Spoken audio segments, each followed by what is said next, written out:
ನೀರಾವರಿ ಇಲಾಖೆಯಲ್ಲಿ ಎಷ್ಟು ಹುದ್ದೆಗಳು ಖಾಲಿ ಇದೆ ಅನ್ನೋದನ್ನ ನೋಡ್ತಾ ಹೋಗೋಣ.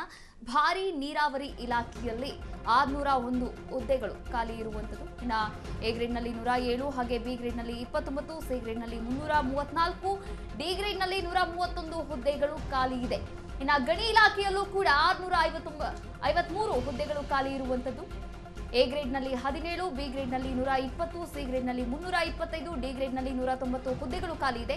ಇನ್ನು ಸಣ್ಣ ನೀರಾವರಿ ಇಲಾಖೆಯಲ್ಲೂ ಕೂಡ 1237 ಹುದ್ದೆಗಳು ಖಾಲಿ ಇದೆ. ಎ ಗ್ರೇಡ್ ನಲ್ಲಿ 107 ಹುದ್ದೆಗಳು ಖಾಲಿ ಇದ್ರೆ, ಬಿ ಗ್ರೇಡ್ ನಲ್ಲಿ 154 ಹುದ್ದೆಗಳು ಖಾಲಿ ಇದೆ, ಹಾಗೆ ಸಿ ಗ್ರೇಡ್ ನಲ್ಲಿ 703 ಹುದ್ದೆಗಳು ಖಾಲಿ ಇದೆ. ಇನ್ನು ಡಿ ಗ್ರೇಡ್ ನಲ್ಲಿ 273 ಹುದ್ದೆಗಳು ಕೂಡ ಖಾಲಿ ಇರುವಂತದ್ದು.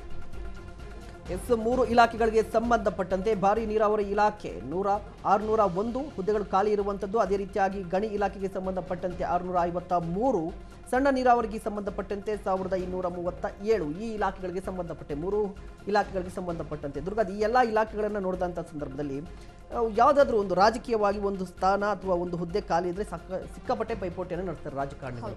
ಇಷ್ಟೆಲ್ಲ ಖಾಲಿ ಇದ್ರೆ ಯಾಕೆ ಪೈಪೋಟಿ ಇಲ್ಲ ಇವ್ರಿಗೆ ಅಂತ?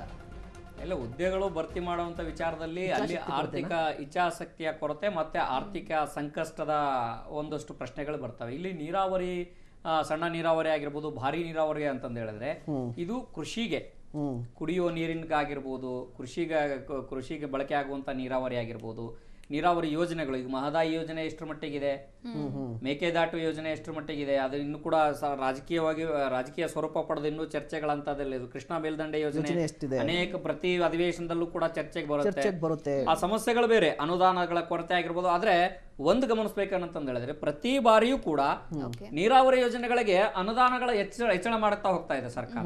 ಹೌದು, ಆ ಅನುದಾನ ಎಲ್ಲಿ ಹೋಗ್ತಾ ಇದೆ?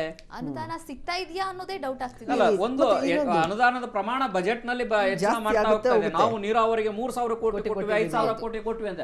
ಆಯ್ತು, ನೀವು ಆ ಅನುದಾನವನ್ನ ಕೊಡಿ, ಆದ್ರೆ ನೀವು ಕೊಟ್ಟಂತ ಅನುದಾನದಲ್ಲಿ ಕೆಲಸ ಆಗ್ಬೇಕಲ್ಲ ಅಂತಂದ ಹೇಳಿದ್ರೆ ಕೆಲಸಗಾರ ಬೇಕಲ್ಲ ಅಲ್ಲಿ ಮಾಡ್ಲಿಕ್ಕೆ.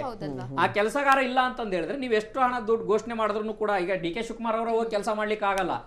ಡಿ ಕೆ ಶಿವಕುಮಾರ್ ಅವರು ಹೋಗಿ ಎತ್ತಿನೊಳಿ ಯೋಜನೆಯನ್ನ ಮೊನ್ನೆ ಅಷ್ಟೇ ಸ್ಥಾಪನೆ ಮಾಡುವಂತ ಸಂದರ್ಭದಲ್ಲಿ ಒಂದು ದೊಡ್ಡ ಪ್ರಮಾಣದ ಹಾಸನದಲ್ಲಿ ಒಂದು ಸಮಾವೇಶ ಮಾಡಿದ್ರು, ಕಾರ್ಯಕ್ರಮ ಮಾಡಿದ್ರು.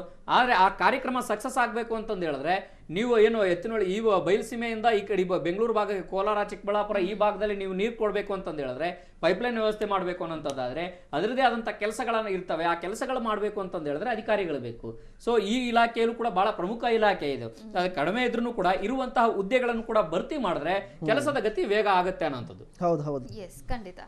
ಇನ್ನು ಅಲ್ಪಸಂಖ್ಯಾತರ ಕಲ್ಯಾಣ ಇಲಾಖೆಯಲ್ಲಿ ಎಷ್ಟು ಹುದ್ದೆಗಳು ಖಾಲಿ ಇದೆ ಅನ್ನೋದನ್ನ ನೋಡ್ತಾ ಹೋಗೋಣ.